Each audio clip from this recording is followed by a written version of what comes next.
Fox, Linda Fox, Senior Reporter, PhocusWire. I'm back again, this time with Will Plummer, CEO of Trust My Travel. Welcome, Will. Hi, Linda. You're working very hard today. Straight in, back to back. But yeah, thank you. So your company, Trust My Travel, does what it says on the tin, I'm presuming. And right now, the role of trust in payments is incredibly important. You would probably say that it's more important than ever. Just talk us through what you're thinking there. Yeah, absolutely. I mean, I think there are two sort of elements of trust within a payment sort of cycle. So firstly, you've got your standard PCI secure pages. I really hope everyone that's sort of dealing in e-commerce is taking care of that right now. But when we're talking about trust in travel, and certainly post or during this pandemic, it's about how you can get that booking, how you can get that payment across the line. I mean, Daniel was talking about it in the last thing. It's about that funnel where you need to get that payment into your company's pocket ultimately. So actually, Travelport did a survey not so long ago, and the key things that came out of this in terms of trust were people are looking at, will I be safe?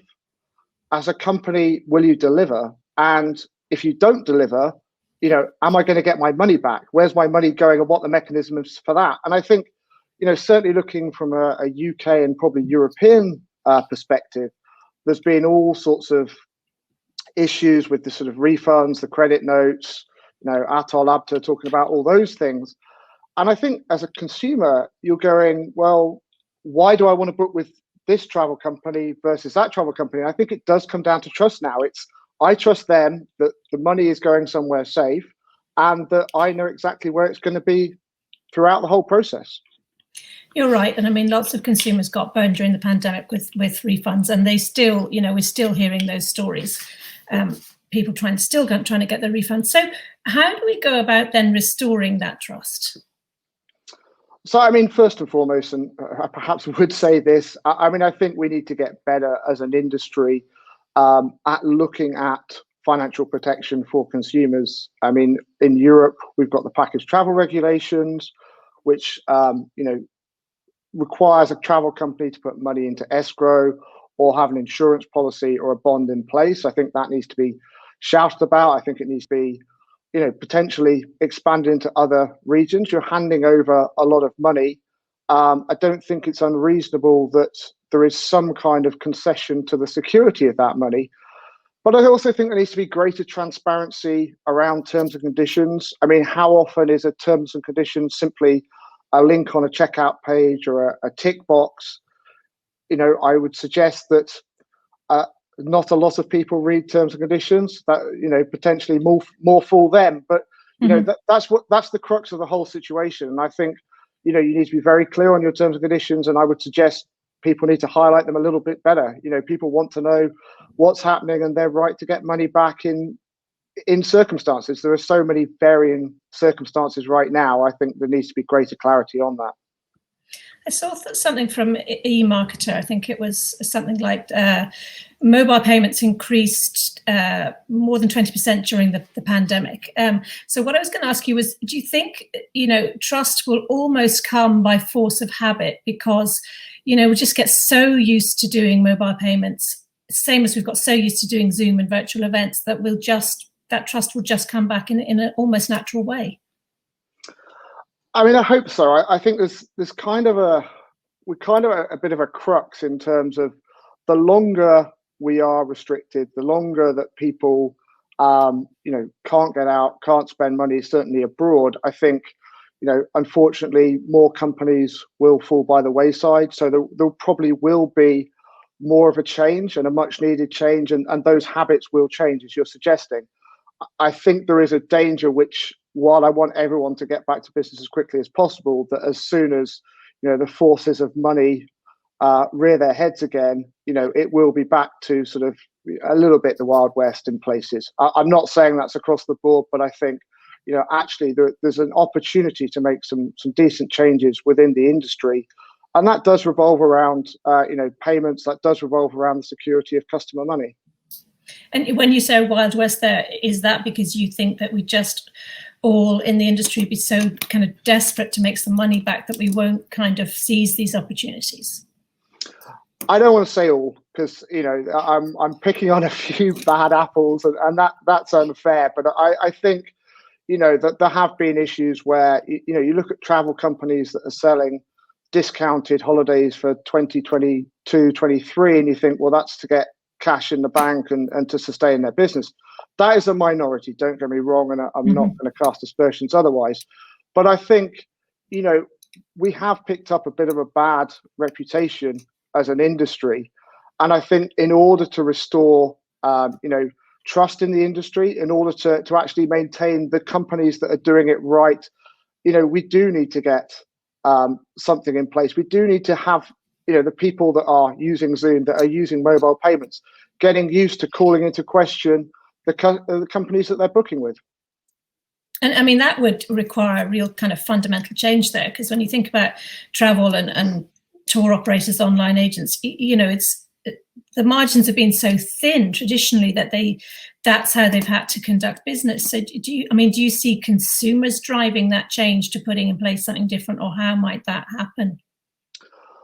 I think you need to look at some of the trade bodies. They're obviously working hard to do that, but I think they found supply for themselves lacking.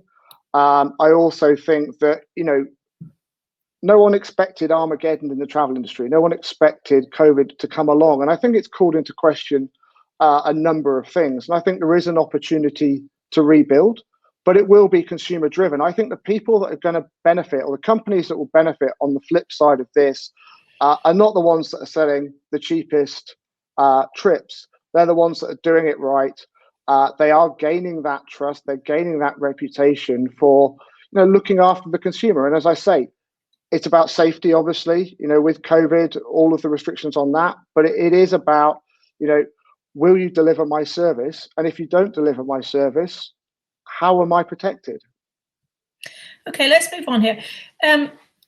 We read a lot, probably on a daily basis now, about fraud, and payment fraud is one of the big ones in travel. So what are the kind of safeguards that travel companies need to put in place? And, is it easy for them to put these safeguards in place? No, that's the honest answer.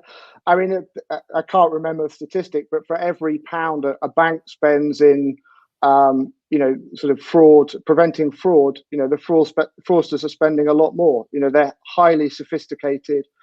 Travel, with its long lead-in times, largely card not present situation, it is ripe for fraudsters, unfortunately. But there are a lot of good companies out there. The acquirers, the banks do work incredibly hard. But it comes down to merchants taking responsibility, doing their bit as well. And while I'm not sure, you're talking about with Daniel about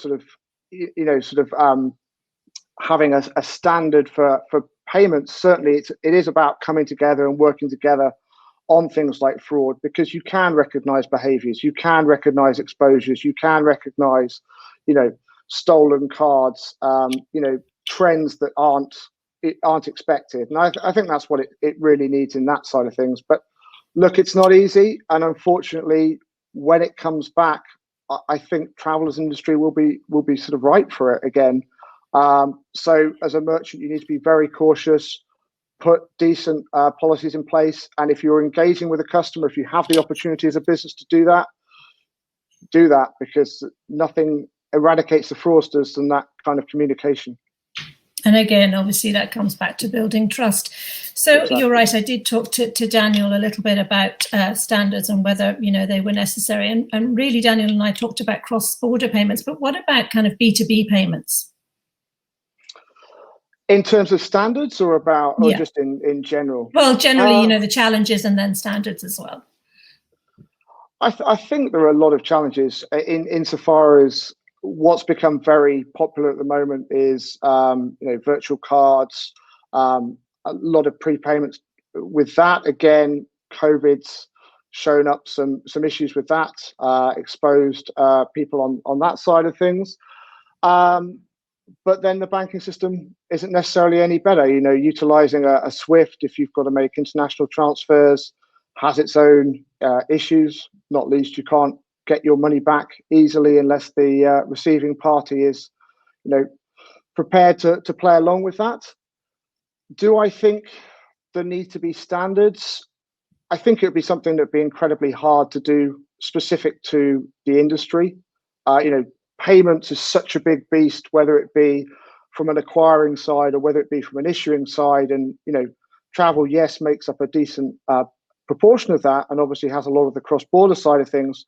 But, as you were talking about with Daniel, the issues apply whether it be B2C or B2B around governments, banks, own banking policies.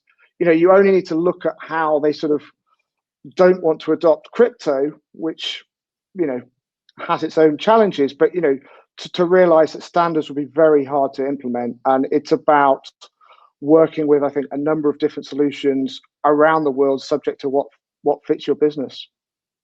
Okay, now just going back for a minute to something you said earlier on about, just in things like terms and conditions and flexible policies. And we have seen a lot of improvements around those in the last kind of 6 months. But what kind of, what more should travel companies be doing around those things to show that they're, open for business and secure? I mean, whichever country you are, obviously has or typically has regulation around what you can do. Certainly for tour operators and people that are putting together packages, not so much for your hotels or your tours and activities providers. But even so, I think it's about demonstrating that you're going the extra mile. Perhaps you might run your own escrow account, or perhaps you might tell your customers how you're protecting their money. I mean, I work with an actual STR verification service, and they're very much about building a trust page on your website. So demonstrating to your consumers how they can trust you, or how and why they can trust you, basically. And then back to the terms and conditions, I think too often we hide behind them in terms of when there's a problem. I mean, they're not used if everything goes okay. But I think now it's about, and potentially around that trust page and building that trust, it's about showing consumers that this is what happens if there is a cancellation. This is their right to a refund, and for whatever reason, so that they've got clear visibility with the company that they're booking with, that's what you're going to do. And if it's non-refundable, I don't necessarily think there's anything wrong with that, but say it so there's not a battle later on. And I think the key is about highlighting, some of the key things that you're doing to build that trust and to get people through the door. I think that's the key thing as travel starts up, and ensuring that travel companies survive. So, I mean, I guess greater transparency in general. I think so, yeah. So we're seeing lots of new kind of payment mechanisms now. You've got book now, pay later. You've got sort of pay in installments, and there's lots of interest around those. Some of the startups in that area are getting, significant funding. But I understand you're not a fan. I'm not particularly a fan. I mean, I can see it from a merchant's perspective, and listening to Sapphire earlier, I get it. We've investigated it ourselves before. It does help drive, the basket value up. It does offer flexible payment terms. I think it's probably a bit in its infancy at the moment. I mean, if you look certainly in the UK at how, the likes of Klarna and ClearPay are going to potentially be further regulated, I'm not convinced there are adequate checks being done. That's purely, my personal opinion. I'm sure they're doing their absolute due diligence, but I think, again, it's a confidence thing. We don't want another credit crash like we had before. We don't want pressure on individuals. And I think it does come back to that trust. So I don't think it's necessarily a bad thing, but I think they, again, have got to demonstrate that they are trustworthy themselves and how they're doing it. From a merchant, I think it's great, but it is that merchant consumer trust that we've all got to build up and restore. And I mean, likewise, in terms of trends, we're seeing, lots of new local payment options coming through, and, currency options, and sort of just basically more and more of letting people pay they want to the suppliers. So, how important is that, do you think? So again, listening to Daniel just before me, I mean, I think if we were talking in 2019, I mean, that was something that we shout a lot about as well ourselves, the need to localize that payment type. You know, the guy who was going to stay in Yorkshire and using his Alipay to make that payment fundamental, and then to be able to pay the suppliers in their own currency. It will come back. I feel that absolutely, as things grow and as you get customers back, that does become important to keep costs down, to maximize your revenues and your profits. Sort of day zero is, well, we're probably not day zero, but day 1 or 2 back in the travel reopening, you've got to get people through the door. And I think, if you look at the trends, we will see a lot more domestic travel. We will see a lot more localized travel because regions have different uptakes and, scope to take passengers from different parts of the world. So it is important. It needs to be part of a strategy. I'm not sure it's quite at the top as it was 2 years ago, but it will come back. So if, alternative payment methods and then, book now, pay later schemes are kind of trends, what are the other trends that you would see currently, and perhaps ones that you think are worth watching? In terms of new stuff, I mean, I think one of the things that people forget is that a lot of these things, digital wallets, etc., are still built on card rails. And you look at the Visas and MasterCards of this world, they really don't want that business to go away. So North America, large parts of Europe, obviously, card is still the most preferred type of doing things. But I think you will see those programs actually supporting acquirers in firstly taking travel merchants again. There's been a movement away from taking them, but also helping them in building that trust. We've been talking to a number of different brands, different acquirers around how they can actually mitigate the risk of a failure, but also push out to the consumer that kind of protection. So the payment types, I think, have all been spoken about, the localized side of things, but I think you will also see new initiatives come within those payment types. So around the security of funds, encouraging customers that they can trust that payment type and also trust that company, and hopefully better educating so it all comes back, and ultimately we're not just left with a big pot of sort of chargebacks and issues like that, which obviously alternative payments help to minimize, but I'm not necessarily sure that that's the right way. And I think you'll see more of a progression from a lot of the traditional solutions as well. Okay, well, we're almost out of time here. So just very quickly, crypto, is the travel industry ready for it? Is anyone ready for it? I don't know. It does come back to this standards for me in terms of adoption. I know there are some companies that have taken crypto or take crypto and done it very successfully. But I think the very fact that you're talking about, businesses in different countries, yes, crypto would seem to fit into that, but you're still coming back to this governmental control, this banking control. And I think in terms of that, because of the diversity of things, ultimately people will get caught out. And I don't think right now we're there. I think if crypto got adopted by governments, that would be a different story. But we're not ready for it yet. All right. Well, Will Plummer, CEO, Trust My Travel, thank you very much for joining us. Thank you, Linda. Next up is a big picture for travel payments with Thomas Heldorf of WorldPay.